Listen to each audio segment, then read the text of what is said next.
నీకున్న విశ్వాసం నీకు ఎట్ట సరిపోతుంది? నీ విశ్వాసం దేవుని మీద, రాయి మీద కాదు, కర్ర మీద కాదు, కత్తి మీద కాదు.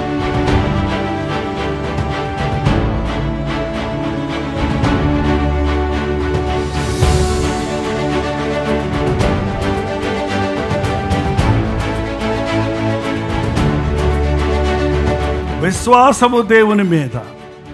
అందరికీ ఈ రోజున అన్నీ ఉన్నాయి, అన్నీ కావాలంటున్నారు, అన్నిటి కోసం విశ్వాసం కావాలంటున్నారు, కానీ అసలైన విశ్వాసాన్ని వదిలేస్తున్నారు. అందుకని కొందరికి అన్నీ ఉంటాయి కానీ విశ్వాసం లేదు కాబట్టి ఓడిపోతూనే ఉంటారు.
ఆవగింజ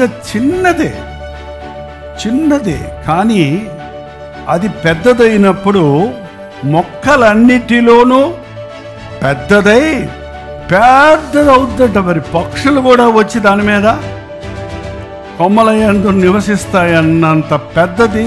దాని ప్రారంభం ఎక్కడుందంటే ఇంతే. అందుకే ప్రభు అన్నాడు, మీకు ఎంత విశ్వాసం ఉండాలన్నాడు? ఆవగింజంత విశ్వాసం ఉంటే చాలు. కొండంత విశ్వాసం అక్కర్లా. నేను పెద్ద విశ్వాసం చెప్పక్కర్లా. నాకు చాలా విశ్వాసం ఉందని డబ్బా కొట్టుకోక్కర్లా. అసలు విశ్వాసం ఉందా?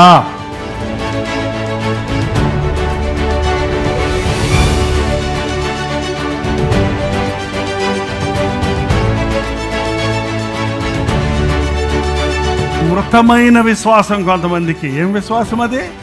మృతమైన విశ్వాసం. విశ్వాసం అనేది క్రియల్లో లేదు, నోటి మాటల్లోనే ఉంది. నాలుకతోనూ మాటలతోనూ విశ్వాసాన్ని చూపిస్తున్నారు కానీ మీ అంతరంగంలో విశ్వాసం లేదు, మీ క్రియల్లో అది కనబడటం లేదు.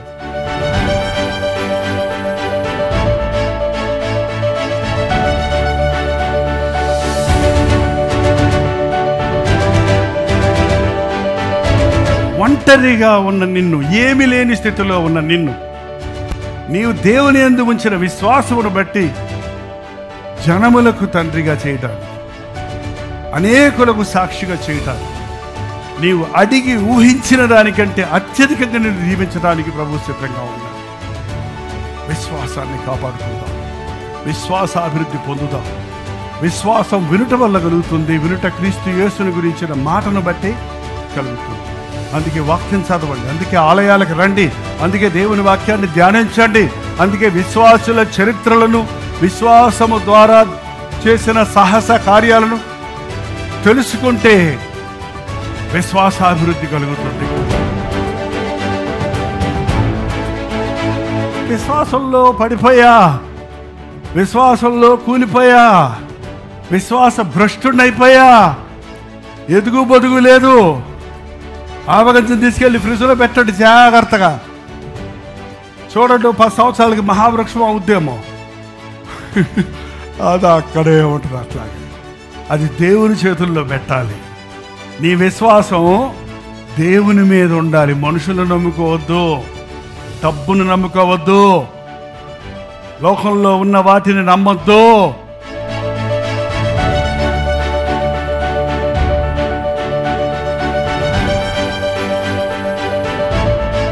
జాగ్రత్తగా ఉండాలి. మన విశ్వాసం ఎండిపోకూడదు, హరించుకుపోకూడదు. మంతం వరకు విశ్వాసాన్ని కాపాడుకోవాలి. మరణం వరకు నమ్మకంగా ఉండాలి.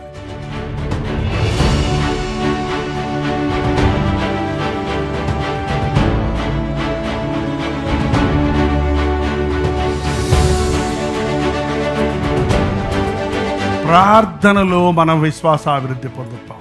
విశ్వాసులతో కలిసి ప్రార్థిస్తున్నప్పుడు మనలో కొంచెం తక్కువ విశ్వాసం ఉంటే, కొందరికి ఎక్కువ విశ్వాసం ఉంటే, మనందరం కలిసి ప్రార్థన చేస్తుంటే అందరి విశ్వాస లెవెల్ ఈక్వల్ అవుతుందండి, సమృద్ధి అవుతుంది. ఎందుకంటే పరిశుద్ధాత్ముడు మన మధ్య సంచరిస్తాడు.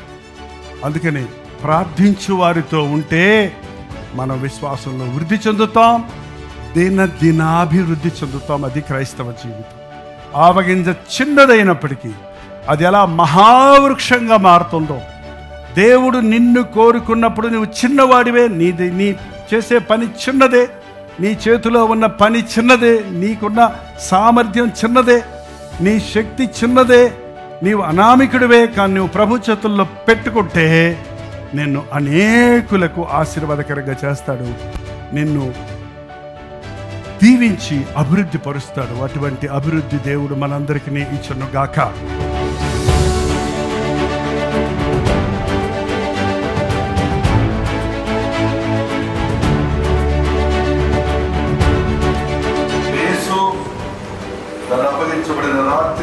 అప్పగించబడిన రాత్రి ఒక రొట్టె తీసుకొని దానిని విరిచి, ఇది మీ కొరకై విరుగబట్టబడిన నా శరీరము, మీరు దీనిలో తిన్నప్పుడు నన్ను జ్ఞాపకం చేసుకోవాలని వారితో చెప్పారు.